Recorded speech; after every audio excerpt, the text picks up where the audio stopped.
Colombia యూనివర్సిటీలో journalism కోర్సులో ప్రవేశానికి భారతీయ విద్యార్థి సెలెక్ట్ అయ్యాడు. అతను 88 లక్షల స్కాలర్షిప్ కూడా కైవసం చేసుకున్నాడు. కానీ ఇంతలోనే అతని కళ చెదిరింది. అనూహ్యంగా స్టూడెంట్ వీసాను తిరస్కరించింది అమెరికా కాన్సులేట్. దీంతో వీసా రిజెక్ట్ అవ్వడానికి కారణం తెలిసి ఆ విద్యార్థి షాక్ అయ్యాడు.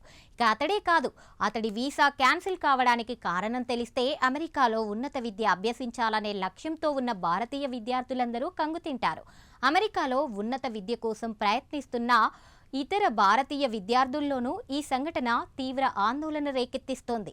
అమెరికాలో వీసా విషయంలో ట్రంప్ తీసుకున్న కఠిన నిర్ణయాలు అక్కడ ఉన్నత విద్యను అభ్యసించాలనుకుంటున్న భారతీయ విద్యార్థులతో పాటు అమెరికాలో ఉద్యోగం సంపాదించి సెటిల్ అవ్వాలనుకుంటున్న వారిలో తీవ్ర ఆందోళనలు రేకెత్తిస్తున్నాయి. ఈ క్రమంలో అమెరికాలో ఉన్నత విద్య అభ్యసించాలనే లక్ష్యంతో ఉన్న భారతీయ విద్యార్థులను ఆందోళనకు గురిచేసే ఘటనొకటి వెలుగులోకి వచ్చింది.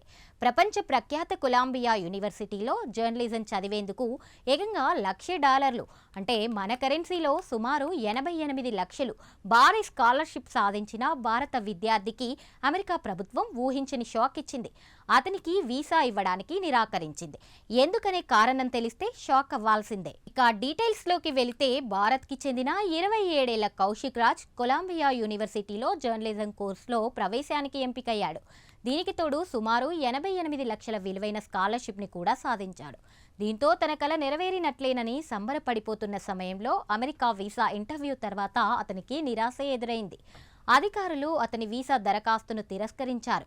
అది ఎందుకంటే చదువు పూర్తయిన తర్వాత కౌశిక్ తిరిగి తన సొంత దేశానికి వెళ్తున్నాడన్న నమ్మకం కలగడం లేదని, ఇదే విషయాన్ని వీసా తిరస్కరణ పత్రంలో అధికారులు స్పష్టంగా పేర్కొన్నారు. అమెరికా నిబంధనల ప్రకారం స్టూడెంట్ వీసా F1 కోసం దరఖాస్తు చేసుకున్న వారు తమ చదువు తాత్కాలికమేనని, ఆ తర్వాత తమ దేశానికి తిరిగి వెళ్లేందుకు బలమైన కుటుంబ సామాజిక బంధాలు ఉన్నాయని నిరూపించుకోవాల్సి ఉంటుంది. కౌశిక్ విషయంలో ఈ నిబంధన నెరవేరలేదని అధికారులు తేల్చి చెప్పారు. అయితే కౌశిక్ కుటుంబం, బంధువులు అందరూ భారత్లోనే ఉన్నారు. అయినా అతనికి వీసా నిరాకరించడం ఆశ్చర్యంగా ఉంది. అయితే వీసా అధికారులు సోషల్ మీడియా ప్రొఫైళ్లను పరిశీలించడం వల్లే ఈ నిర్ణయం తీసుకుని ఉండవచ్చని కౌశిక్ అనుమానం వ్యక్తం చేశాడు. గతంలో తాను జర్నలిస్ట్గా పనిచేసినప్పుడు రాసిన కథనాల లింకులను సోషల్ మీడియాలో పంచుకున్నానని, వాటిని చూసిన అధికారులు తాను అమెరికాలో స్థిరపడడానికే వస్తోన్నని అపార్థం చేసుకుని ఉండవచ్చని కౌశిక్ భావిస్తున్నారు. అయితే ఈ నిర్ణయంపై అప్పీల్ చేసుకునే అవకాశం లేదని, కావాలంటే మళ్లీ కొత్తగా దరఖాస్తు చేసుకోవాలని అధికారులు కౌశిక్ని సూచించారట. ఇక ఈ ఘటనకు సంబంధించిన వార్త సోషల్ మీడియాలో వైరల్ అవుతుండగా అమెరికాలో ఉన్నత విద్య కోసం ప్రయత్నిస్తున్న భారతీయ విద్యార్థుల్లో ఆందోళనను రేకెత్తిస్తుంది. అమెరికా వీసాలు అందని ద్రాక్షాల్లా మారుతున్నాయని ఫీల్ అవుతున్నారు. కాబట్టి ప్రత్యామ్నాయ మార్గాలను కూడా సిద్ధం చేసుకుంటే బెటర్ అని భావిస్తున్నారు.